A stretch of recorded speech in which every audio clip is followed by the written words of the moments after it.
Campinas.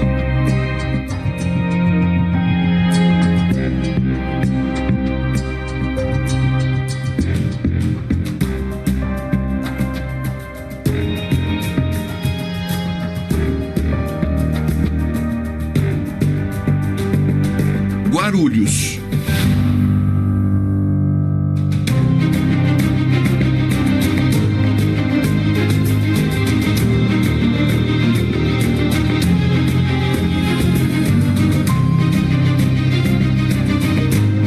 As duas cidades estão entre as maiores e mais populosas do estado de São Paulo. São muito parecidas em vários segmentos. Campinas, no interior, e Guarulhos, na Grande São Paulo, são cortadas por algumas das rodovias mais importantes do país.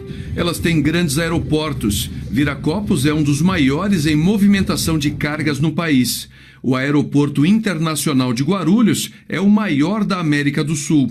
Neste momento, a grande diferença entre as cidades está nos números de vítimas da Covid-19. Guarulhos tem um número significativo maior de casos confirmados e de mortes do que Campinas. Como cada cidade está enfrentando essa pandemia? Como explicar essas diferenças? Nossa produção foi a Campinas e Guarulhos para entender o que ocorre em cada município. Nas ruas de Guarulhos, uma parte das pessoas parecem despreocupadas. Por que você não está de máscara? Não estou de máscara porque eu estou com uma distância razoável de qualquer outra pessoa. Obviamente, eu vou entrar num supermercado, alguma coisa, eu ando de máscara. Não, eu tô sem máscara, eu tô fazendo os exercícios aí, tô passeando com o meu cachorro e não tô usando máscara. Mas normalmente eu uso, né, porque no trabalho é obrigatório, né? Mas agora como eu tô no lazer, eu não tô usando não. Agora estamos em Campinas. Numa volta de carro pela periferia da cidade, não encontramos quase ninguém nas ruas. Já no centro da cidade, esta é a imagem da quarentena. Mesmo com as lojas fechadas, encontramos muita gente circulando, a maioria de máscara. Raul Borges é professor de Geografia da Unesp e faz parte de um grupo que estuda o avanço da doença fora da capital. Para ele, essa diferença pode ser explicada por duas questões. Guarulhos, além de estar na área metropolitana de São Paulo, nessa vizinha à cidade de São Paulo, que tem mais da metade dos casos confirmados no estado, né?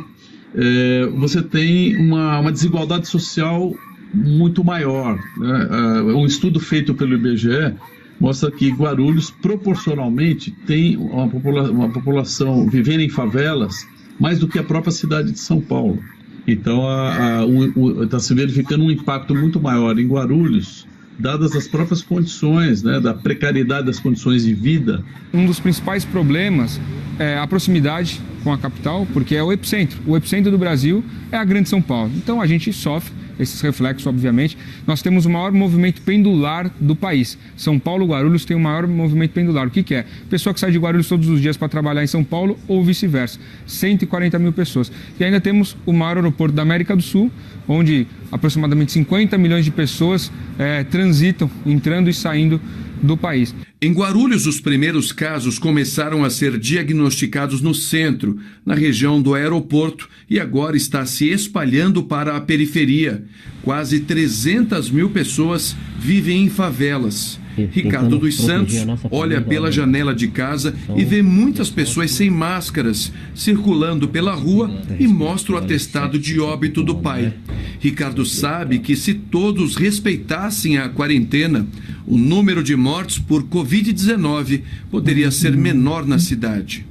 Quero falar para as pessoas que ainda não acreditam no Covid, que é uma coisa muito séria, é uma coisa que tem um impacto terrível na família. Se previne, se ajudem, se amem mais. Proteja quem você ama, porque quando o ente querido se vai, não tem mais jeito. Só vai ficar a saudade e a dor. Esta enfermeira trabalha em um hospital da cidade. Ela está com a doença e já perdeu 2 companheiros de trabalho. Estamos perdendo muitas colegas. Minha família está contaminada, 2 filhas, uma nora, né, com os mesmos sintomas. Está sendo difícil. Estamos de volta a Campinas. A cidade teve os primeiros registros da doença nos bairros de classe média e alta. Wagner e Gabriela moram com a filha de 20 anos neste condomínio de luxo. Eles são médicos, trabalham em hospitais diferentes. Todos na casa ficaram doentes. Os sintomas apresentados foram bem diferentes. É uma gripe forte, ela causa muito desânimo, muita fadiga, cansaço, um pouco de febre. Mas dor no corpo. Foi até um diagnóstico diferencial no nosso caso de dengue, porque alguns colegas suspeitaram que a gente estava com dengue, de tanta dor no corpo. Eu tive um dia febre e dor no corpo, uns 2 dias de dor no corpo, e depois eu perdi o olfato e paladar. De todo o período de quarentena e enfrentamento da doença, o que mais pesou para eles foi a questão psicológica. Acho que a pressão que a gente sofre de informações na internet, no WhatsApp, no telefone, é muito forte em termos assim de uma doença grave. A gente sabe que é uma doença grave, mas fica calmo. Dos casos nas áreas nobres de Campinas, a Covid-19 começa a se espalhar pelos bairros da periferia. Nos bairros Campo Grande e Ouro Verde, áreas de grande concentração de pessoas, está a maior preocupação. A mãe e o sobrinho lamentam a morte de Valdir por suspeita de Covid-19. A família mora no bairro Campo Grande, que hoje concentra a maior parte dos casos. Valdir foi encontrado desmaiado, levado ao hospital, mas não resistiu. Aí depois da morte do óbito lá, o médico veio falar que ele tinha diabetes, problema no coração, pressão alta, mas isso foi descobrido só depois da morte. Mas o que as cidades estão fazendo para enfrentar a Covid-19?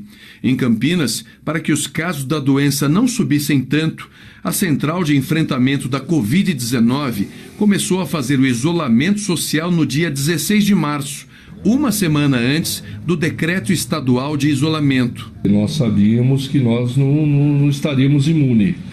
Em algum momento a epidemia chegaria.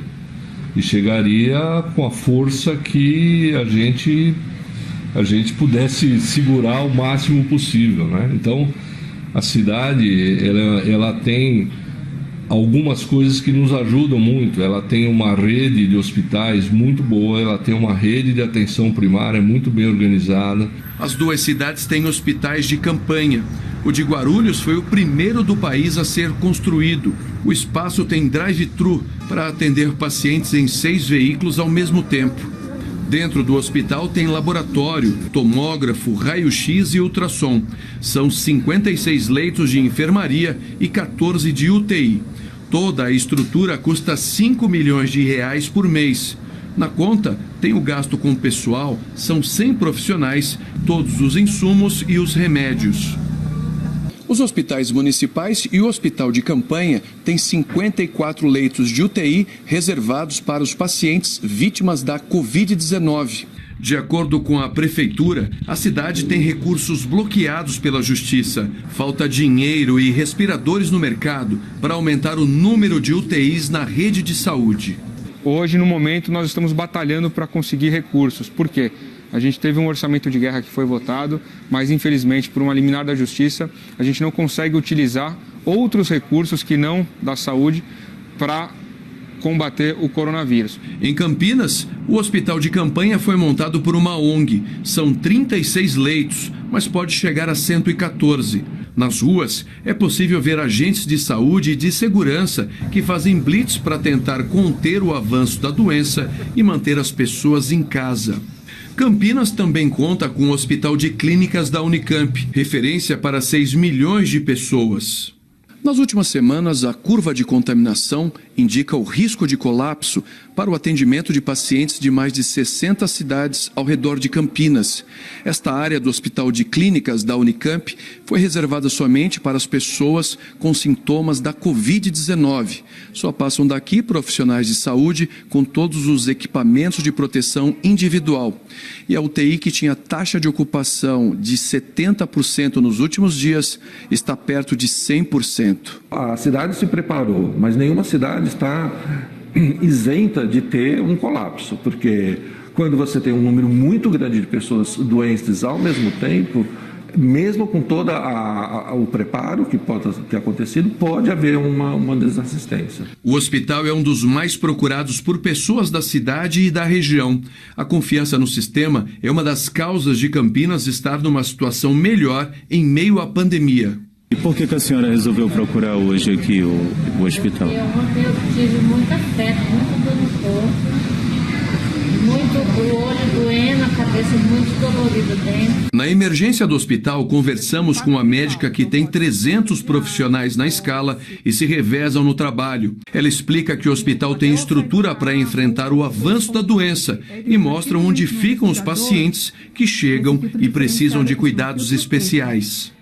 Mesmo com a vantagem de uma boa estrutura, Ana Paula diz que quem está na linha de frente se sente numa batalha. A situação que a gente se encontra, eu acho que é semelhante a um soldado que está numa trincheira de guerra, aguardando o seu oponente chegar. Mas ele não sabe o que e nem quantos ele vai enfrentar. E isso por um dia, por 2 dias, 3, a gente já está 2 meses assim. 2 realidades diferentes para enfrentar o novo coronavírus. Mas com o aumento dos números no país, a luta se torna difícil para todos, população e profissionais de saúde. O que poucos sabem é por quanto tempo ainda dura essa batalha.